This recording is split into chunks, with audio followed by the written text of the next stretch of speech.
Hi everyone, today I'm going to be showing you how to harness the mirror modifier for more efficient modeling in Blender. 3D modeling can be a time-consuming process, so as 3D artists we're always on the lookout for tricks and shortcuts to speed up our workflow. And one such trick is the mirror modifier. If you're modeling a complex object that also happens to be symmetrical about one or more axes, you only need to model one section of that object. Then, through the use of the mirror modifier, you can mirror this section about its origin along one or more axes to produce the final mesh. First, add a mirror modifier. Set the axes that you'd like to mirror along.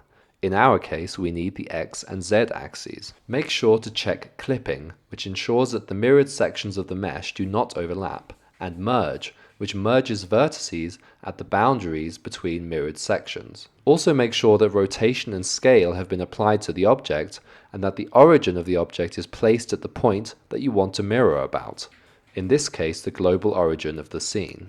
Thanks for watching and happy rendering.